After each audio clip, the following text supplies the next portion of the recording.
Olá pessoal, hoje nós vamos falar sobre um dos reis mais poderosos da história da Europa, Luís XIV da França, conhecido como Rei Sol. Luís XIV nasceu em 1638 e se tornou rei ainda criança, com apenas 5 anos de idade, após a morte de seu pai, o rei Luís XIII. Durante sua infância, quem governava era sua mãe, Ana da Áustria, junto com o cardeal Mazarin.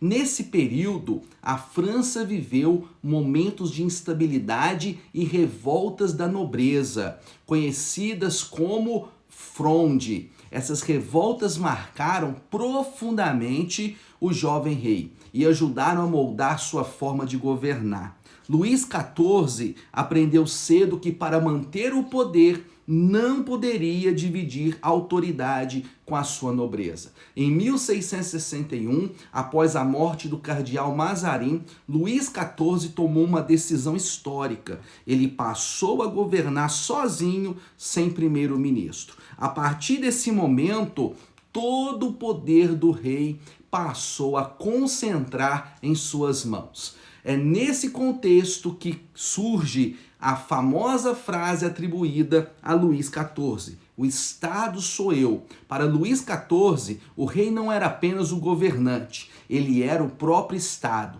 Todas as decisões importantes passavam por ele. Luís XIV construiu cuidadosamente sua imagem de poder. Ele passou a ser chamado de Rei Sol. Por que Sol? Simboliza luz, ordem e centralidade. Assim como os planetas giram em torno do Sol, toda a vida política da França girava em torno do rei, né? Dos maiores símbolos desse poder foi o Palácio de Versalhes.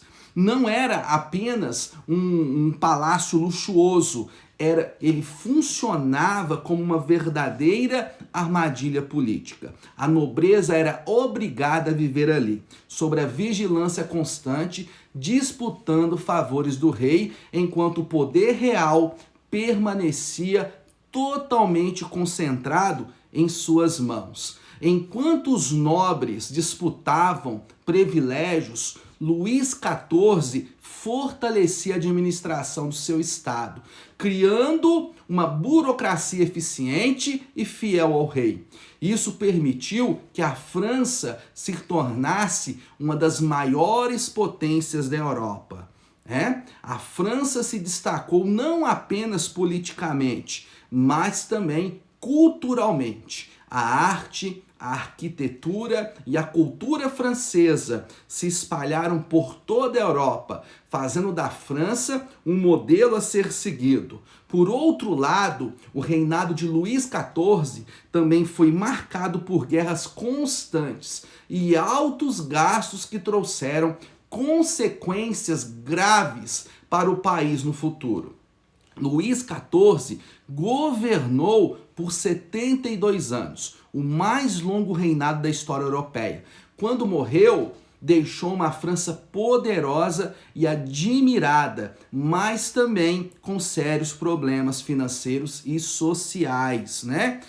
A história de Luís XIV nos mostra como a concentração extrema do poder pode gerar força, mas também trazer consequências. É por isso que ele se transformou se tornou uma figura central para entender a história política da Europa, né? Nós estamos aqui falando sobre o rei Luís XIV. O rei Luís XIV, ele é o símbolo do auge do absolutismo, né? E o símbolo também de toda a ostentação e todo o poder do absolutismo monárquico, né? Todo o poder estava concentrado. Por isso, adere-se, né, à frase, o Estado sou eu, né? O rei Luís XIV dizendo para as pessoas, né, o Estado sou eu. Ou seja, a última palavra é a minha. E de fato isso acontecia, tá? Eu quero falar um pouquinho sobre a política de Luís XIV, né? Então, ele subjugou a nobreza, né? A última palavra, o parlamento, vamos dizer, a nobreza, a burguesia, não tinha poder sobre ele. A última palavra, né? O poder maior estava nas mãos de Luís XIV, né? Também, durante o reinado de Luís XIV, havia muitos problemas climáticos ali. E agravou também o campesinato, as pessoas que viviam no campo. E uma crise econômica e financeira muito grande, né? Por quê? Porque devido a Luís XIV ter todo o poder em suas mãos, ele taxou, ele colocou muito impostos sobre os franceses, sobre a população da França. E isso gerou também uma revolta, isso gerou uma indignação da população que vai estourar com a Revolução Francesa com Luís XVI. Mas, e por quê? Por que esses altos impostos? Primeiro, para manter o seu exército. Naquele contexto ali de 1650, 1660, né, o exército francês é o maior exército que tem ali naquele momento. Né? O maior exército é o francês. E para manter esse exército, né, armado, militarizado, existe um grande investimento. Outra também, para manter os privilégios e a regalia do rei, de sua família, dos nobres, né?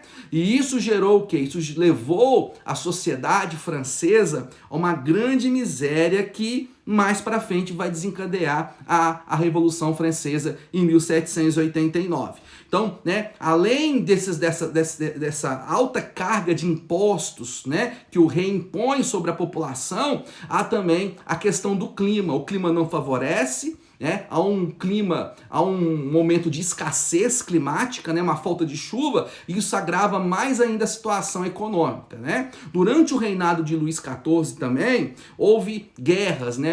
Ele travou guerras ali com a Inglaterra, com a Europa, com a Inglaterra, com a Holanda, com a Áustria.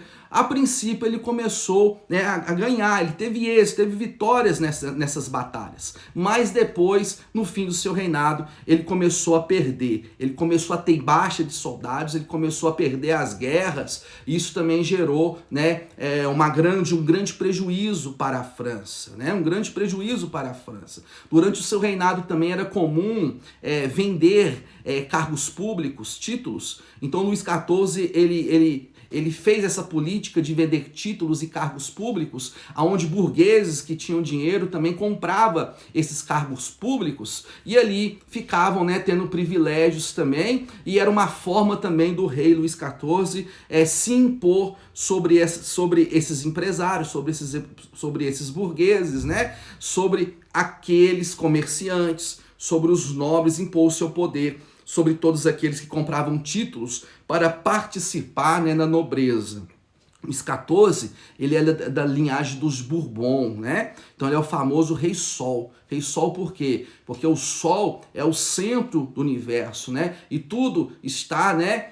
O heliocentrismo, o Sol é o centro. E assim era ele, o centro do poder, né? O poder absoluto. Então, quando a gente lembra, quando a gente fala de Luís XIV, a gente fala que ele foi o auge, né, do absolutismo monárquico. E eu quero salientar também que Dom Pedro I tinha características absolutistas. Quando ele assume, né, o reinado, como Dom João VI, ele volta para Portugal diante das revoltas liberais, das revoluções liberais, Dom Pedro fica aqui. E aí ele chama o parlamento para elaborar uma constituição. Só que essa constituição limitava o seu poder.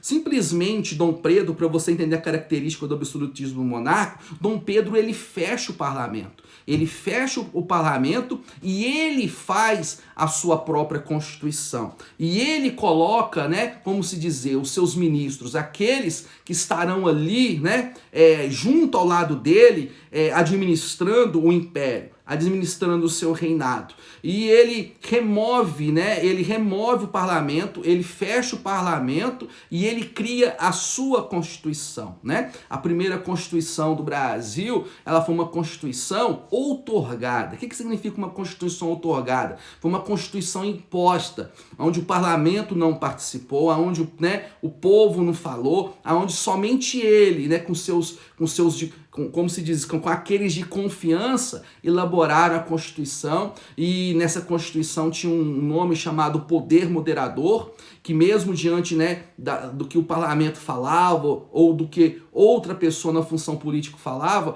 a última palavra era dele. Eu estou falando sobre isso porque para nós entendermos o poder absoluto de, né, Luís XIV. A última palavra era também do rei da França, Luís XIV. Né? No mais, um forte abraço e que Deus abençoe.